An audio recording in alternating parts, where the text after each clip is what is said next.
don't overbuy. That's the one I've learned, because luckily you can't see the chaos around me, because I have stuff everywhere. Absolutely everywhere, because a lot of times you can't just buy one thing, you have to buy like 10, and so it can be overwhelming. Don't overbuy, but just try and buy smart, things that you can use repeatedly, not just one time.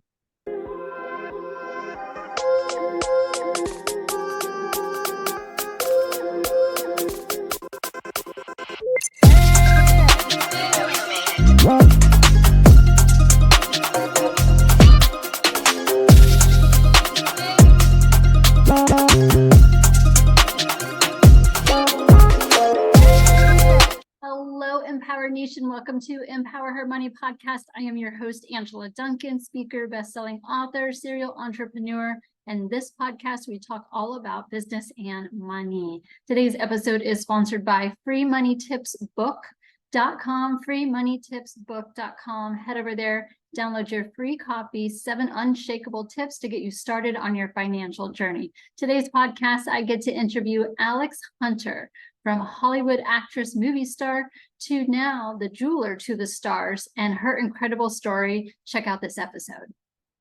Hi, Alex Hunter. Welcome to Empower Her Money podcast. How are you doing today? I'm doing great, Angela. How are you? I am doing awesome. Another beautiful day here in Miami, and I'm excited for you.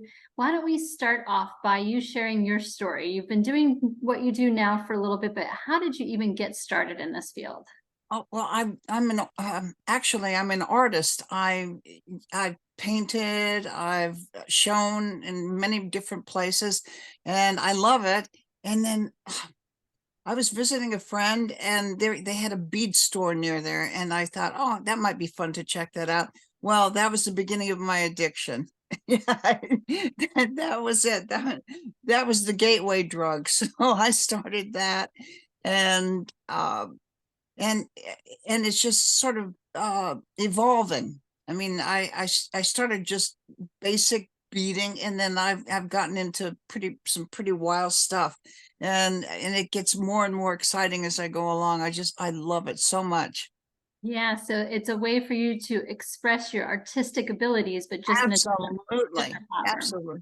Yeah, and as you can see with this one, I'm I'm going crazy. I'm having fun. Yeah, you've got love, you got peace on that necklace, and it's Yeah. beautiful. Oh, thank you so much. I love doing theme stuff, especially. I'm Yeah. looking forward to doing something for New Year's Eve. That should be a hoot. Yay. Yeah, So, it should be a lot of fun. but what I love about your jewelry too is it's not super expensive. It's more No, affordable for someone who no, loves jewelry. You're not, charging thousands of dollars for something. no, that would be crazy. No, I want people to wear my jewelry. I want people who love my jewelry to have it. I'm not into greed. I'm into just, making enough money to be able to have a nice life. Yeah. But I don't need to be charging a fortune. That's crazy. That's just crazy. So what inspires you when you're making your jewelry today? Where do you draw your inspiration? Oh, I love doing pieces for an individual. I love someone to ask me to do it, and I get to know that person. I ask them questions. It's like I'm doing an interview before I make it, and I learn about them, what's important to them, what they like. And then I start doing the research to find the cool things that will make them happy. That's what I want. Yeah, and you've had the opportunity to work with some very well-known people as well, right? I've been very fortunate, and I hope to do more.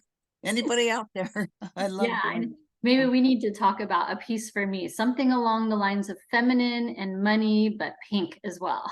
You got it. Oh, that would be so much fun. I'd love to do that, Angela. That would be so cool. So you're a business owner. Yes. And learned a lot about running a jewelry business. What are some tips you can share with someone who might be thinking about opening a jewelry company? don't overbuy. That's the one I've learned, because luckily you can't see the chaos around me, because I have stuff everywhere. Absolutely everywhere, because a lot of times you can't just buy one thing, you have to buy like 10. And so it can be overwhelming. Don't overbuy, but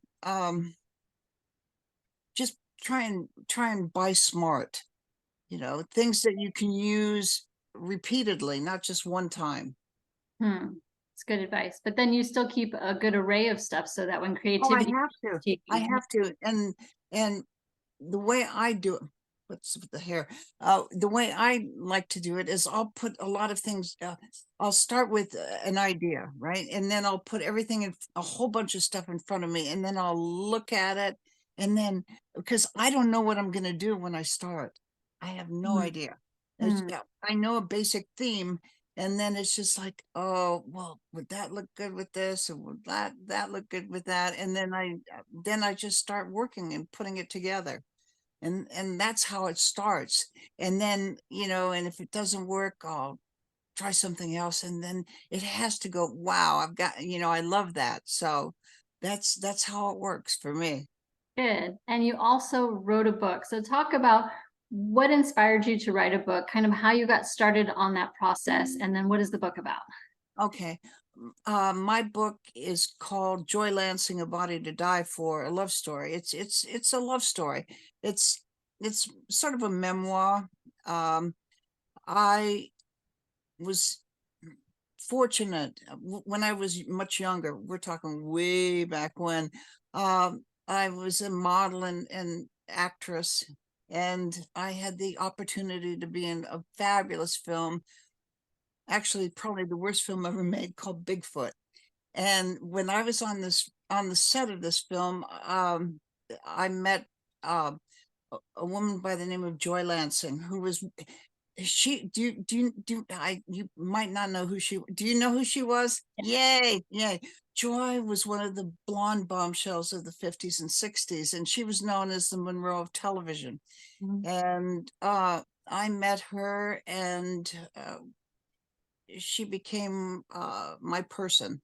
And we were together until she died. We were together almost 4 years, and she died from breast cancer.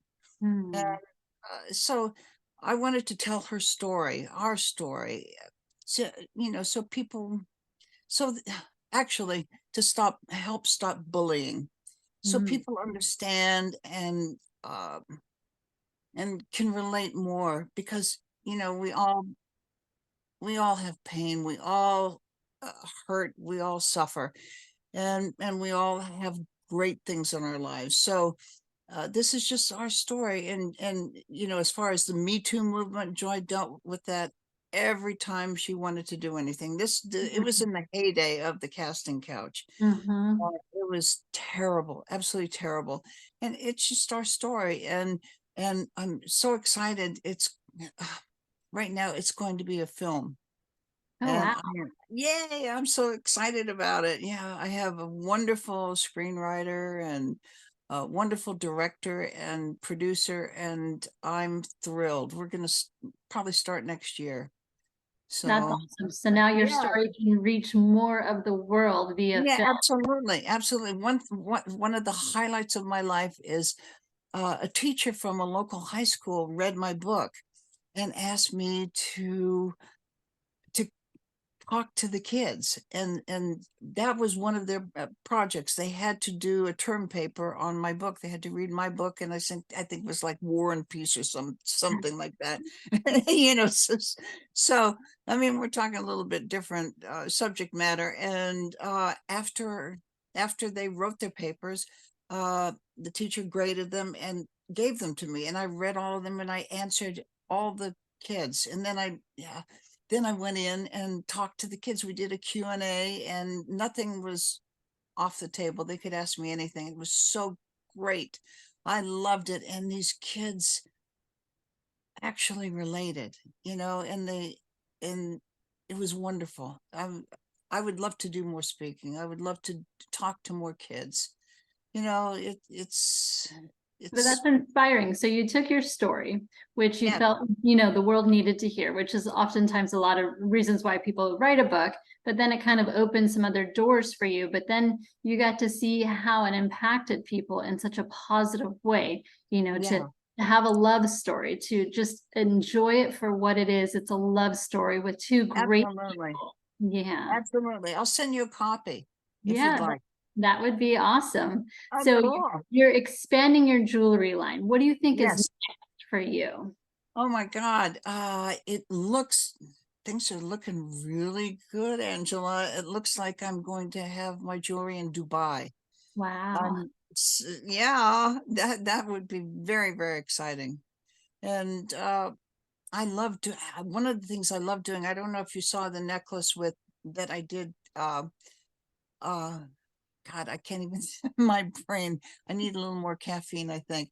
Um uh I love doing stage jewelry Okay. stuff, things for people who, I used well, Kay Ballard is no longer with us, but I used to do her stage jewelry, so that like it would pop. I would put crystals so the minute the lights hit it, it would pop, and it would be, really exciting. I also didn't want anything to upstage the person. So, there's a fine line, have a really wild and wonderful, but not overpowering. So it's tricky. Yeah. How long does it take you once someone says, I want a piece and you do the interview? What does that process look like for you? Okay, I will talk to the person and then I start the research. Mm. After I talk to the person, find out, what they like and what they don't like and what's important to them. And then I start surfing the internet and checking things out to find, really cool things. And then sometimes I'll go to vintage stores or thrift stores to find really cool stuff. I'm looking for the right elements for that necklace. That's awesome. So it is a time investment too. Oh yeah. Yeah. Oh, definitely. I can spend hours and days and weeks on it, just because I don't want something to be mediocre. I want it to be perfect for that person. Yeah. It's, because it's art, it's wearable art. Yeah. It's not just jewelry. It's something that I hope that they will love and wear forever. Yeah. Do you see yourself adding any other types of like items or products to your line, or is the jewelry really your passion and kind of where you want to stay? I well, I'm loving it for now. I mean, you know, uh, I love doing it. So I think that this is probably it. And I'm going to collaborate with a clothing designer. Hmm. So we can sort of work together. That'll be fun. Yeah. So you can still kind of stay in your lane of jewelry, but then allow the creativity of the clothing to Right. kind of come out in the jewelry as well. Yeah, that'll be cool. That'll be really fun. Yeah, that's good too. So if our audience wants to find your jewelry or reach out to you, what is the best way for them to find you? Oh, that's one thing that I have to talk to your listeners about. I am terrible. I am terrible about posting stuff. I'm too busy creating that I am so bad at putting things on my website. I am awful. I've got Yeah. to get better at that. Um, but most of my sales come from posting on Facebook. Okay. I do a lot of Facebook, and uh, I'm on Facebook as Rachel Alexis Hunter or Rachel. Yeah, Rachel. I'm not sure. Rachel Alexis for sure, because I was hacked, and Oh, when I'm hacked, I have to keep changing my name. It's a real drag. yeah. It's, You have a website too, so they can go to yeah, your website. yeah. It's alexhunterpalmsprings.com. Perfect. Yeah. So we'll put the links of that in the podcast. So if someone wants to have you design a special piece just for them, then they can reach you that way too. Absolutely, and you can also give them my email. That's fine too. All right. We'll put that in the link too. So I do have a fun question for you, way Yes. off topic. But if you could pick a superpower, because you've been in the film industry, what do you think it would be for you and why? If I could have I would have such tremendous energy Mm. that I could just keep going and going and going. That's the only thing that slows me down is just, you got to sleep sometimes.